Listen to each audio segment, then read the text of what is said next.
Hey there, Wargamers, Justin our Painter here from Death Resigns, and today I'm going to be showing you guys how to do plasma glow effects on your miniatures. Now, you often hear this referred to as OSL, which is Object Source Lighting, and the techniques we're going to cover today can be used in a variety of ways, not just on plasma weapons and coils. You can utilize these for doing different glow effects on your weapons, glowing vents on some of your Space Marine vehicles and tanks or demon engines or anything like that, or even headlights on vehicles. You just have to change the colors, but the same principles and philosophies apply.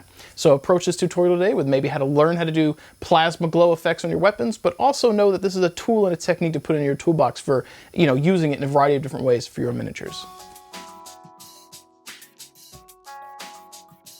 The miniature we're going to be working on today is a plasma cannon from the Stormraven gunship kit from Warhammer 40k.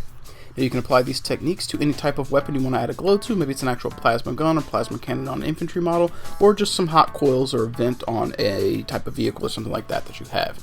If you're interested in knowing how we got the piece in its current state, we do have a video up in our YouTube library that explains how to do the dry brushing of the blacks and the metallics on this piece. With that being said, let's get started and talk about what paints we're going to need today. Today we'll be using Montana's Cyan for our blue color. You could use any other kind of blue, but this is what we've got on hand. We'll be using some Montana Shock White. We'll also be using some Scale 75 Huldra Blue. Been using that a lot recently. I really enjoy this paint. Thins down really nicely.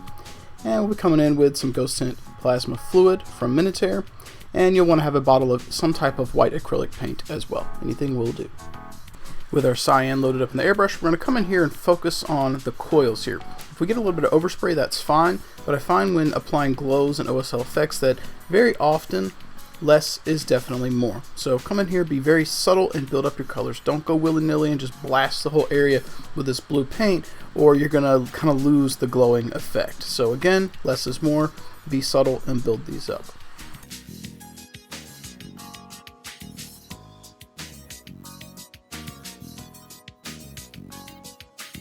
One of the beauties of working with airbrush is you can get effects like this really quickly. Now for basic tabletop standard, you could stop right here if you would like, but we're going to take it a step forward, and for that we're going to come in with our Huldra Blue for our next color. With our Huldra Blue now loaded up in the airbrush, we're going to come in here and focus on the bottom edges of these coils. And essentially we're putting in kind of a shadow here in the bottom area. We don't want to cover the whole surface with this. We're just putting this in to provide some contrast, which is going to help give the illusion that there's a light source. By putting this dark paint right next to the lighter paint, it's going to make the lighter paint look brighter.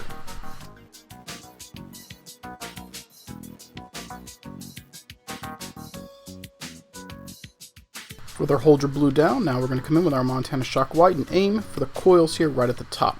Be very careful with this. You don't want to overspray this everywhere or ruin anything. Be patient with this step. Take your time, and remember, you can always come back and add more paint. So don't overdo it being impatient up front. Just take your time and get a nice looking glow effect.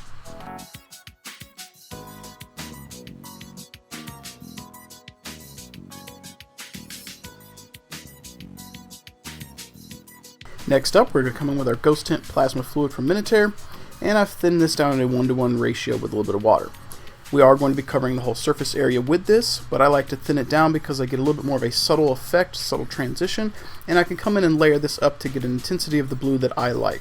You can spray the Ghost Tint Plasma Fluid right out of the bottle, which I do all the time as well, but in this case I like to have the option to build up the blue to a color that I like. As we've mentioned in previous tutorials, when working with the Ghost Tints from the Minotaur line, they tend to bleed if you go over them with another paint or get them wet. So before we move on to the next step, we are going to come in here with a little bit of a matte varnish and seal all the blue areas that we've laid down.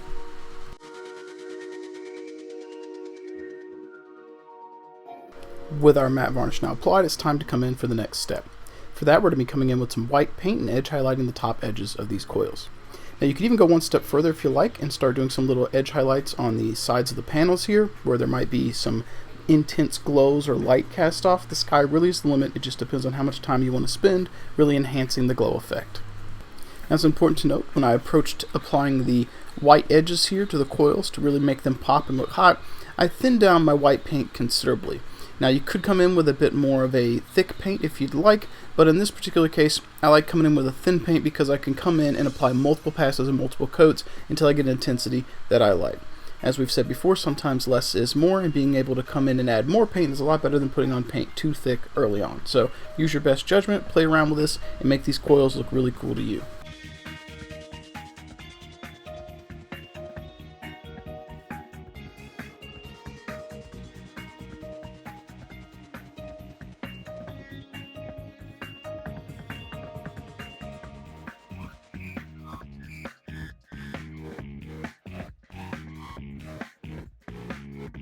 Now in this particular video we focused specifically only on the coils, but you could come in and apply the same glow effect here to the front of the gun and apply similar edge highlights to all these recesses as well.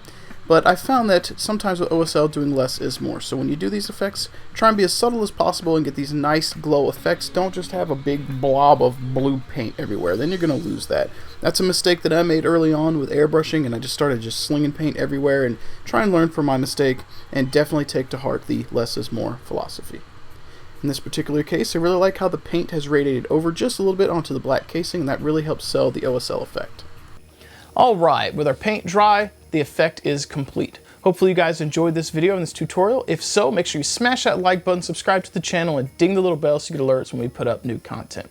If you have any questions, thoughts, critiques in regards to this tutorial, or maybe even suggestions or ideas for things you'd like to see us work on in the future, different techniques, different miniatures you'd like to see us work on, or anything like that, or you just want to interact, make sure you sign off in the comments below. We'd love to interact with you guys. We'd love to hear what you have to say, and we're committed to improving and trying to grow our channel and make sure we're putting out quality content. And you guys are the best ones to let us know what we can do and improve or what you'd like to see. If this technique was somehow helpful for you, or maybe you used it on your miniatures, and you'd like to share those with us, make sure you check out our Facebook group, the TAP Garrison, where you can interact with all the guys from the Death Resigns team, as well as a bunch of other like-minded individuals who are into the hobby, into painting, and into gaming. If you happen to not use Facebook, but you'd still like to share and interact with us, make sure you tag us on Instagram when you throw up photos using our techniques. We'd like to see what you've come up with. If you'd like to help support the channel, make sure you check out deathredesigns.com. Anything you do over there helps keep the lights on here, helps keep me employed so I can continue to produce content for you guys, which I love to do. I'd like to thank you again for watching. Hopefully you've enjoyed this, and as always, happy wargaming, keep painting, and I'll see you guys during the next video.